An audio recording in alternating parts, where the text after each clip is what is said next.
Hello students, welcome you all to my channel study with Rachna Verma. और आज जो worksheet करेंगे वो है 45। और ये जो वर्कशीट है ये है 10th क्लास की और विषय है हिंदी और व्याकरण है वाच्य समझना है हमें। और जो तारीख है वो 16 अक्टूबर 2020 है बच्चों। और जो है इस वर्कशीट में आपको अपना नाम जो है वो इस कॉलम में लिखना है और अपनी टीचर का नाम जो दूसरे कॉलम में लिखना है। डेट मैंने आपको बताई दी 16 अक्टूबर 2020। बच्चों, जो ये पहली वर्कशीट आपकी इससे पहले आई है उसमें आपने वाच्य को समझने की कोशिश की थी, उसी को कंटिन्यू करते हुए आज की वर्कशीट आई है जिसमें आपके बताया कि वाच्य के 3 भेद होते हैं। चलिए बताइए कौन कौन से होते हैं वाच्य के 3 भेद। वाच्य के 3 भेद होते हैं कर्मवाच्य और कृतवाच्य, कर्मवाच्य और भाववाच्य।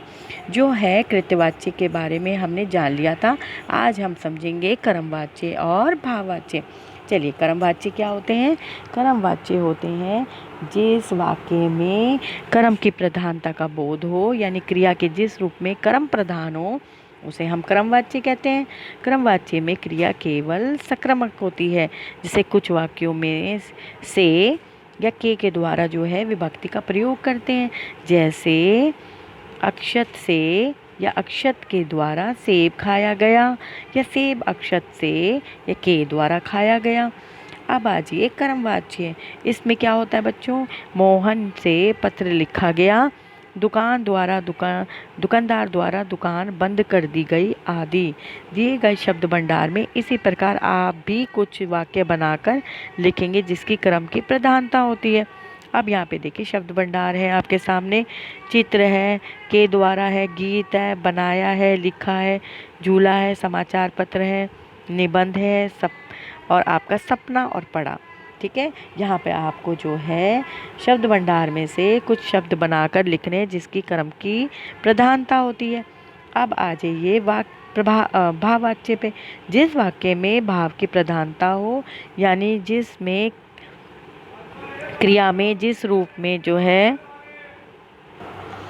और जो है आपके मतलब आप ये समझ लीजिए जिसमें भाव की जो है प्रधानता होती है और उसमें जो है भाव प्रधान हो उसे हम भाववाच्य कहेंगे। भाववाच्य में क्रिया केवल आक्रमक होती है। ऊपर जो आपने पढ़ा उसमें कैसी होती है, सक्रमक होती है, यानी क्रमवाच्य में सक्रमक और भाववाच्य में आक्रमक।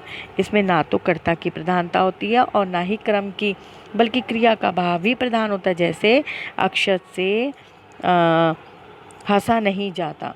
तो यहाँ पे आपने देखा, यहाँ पर जो है ये आक्रमक है और यहाँ पे जो है कर्म की नहीं है प्रधानता, बल्कि जो क्रिया है उससे ही भाव का प्रधान हो रहा है। तो ये हो गई आपकी भाववाचक, है ना, भाववाचक हो गए। तो आप समझ आया कर्मवाचक और भाववाचक के बारे में। अब जो है भाववाचक के जो है बेटा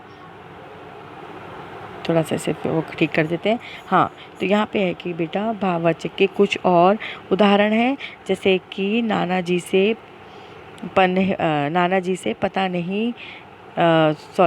से चला नहीं जाता, हिरण से दौड़ा जा रहा है आदि।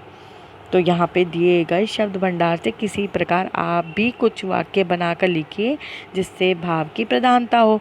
तो आपके सामने यहाँ शब्द भंडार दिए हुए हैं, आपने कंटिन्यू करते हैं, आप फिल करने हैं। मैंने आपके लिए वर्कशीट पहले से ही तैयार कर रखी है, आप देख सकते हैं। तो पहला उत्तर है हमारा क्रमवाच्य के वाक्य जो हमें बनाने हैं।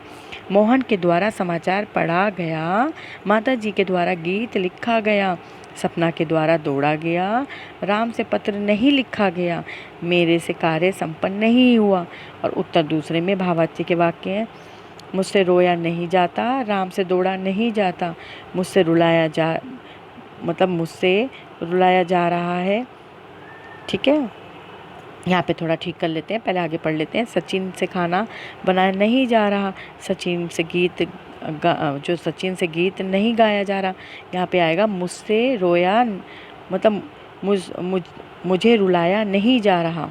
यहाँ पे आप ये लिख सकते हैं, मुझे रुलाया नहीं जा रहा या मुझसे रोया नहीं जा रहा। ठीक है, या आप लिख सकते हैं मुझे रुलाया जा रहा है। आप इसे मुझे कर दीजिए, मुझसे ना करके मुझे कर दीजिए। मुझे रुलाया जा रहा है। ठीक है बच्चों, मुझे रुलाया जा रहा है, इसे ठीक करके आप लिख दीजिए। तो ये रही आज की आपकी वर्कशीट। ठीक है, मैंने आपको सारी वर्कशीट करा दी है।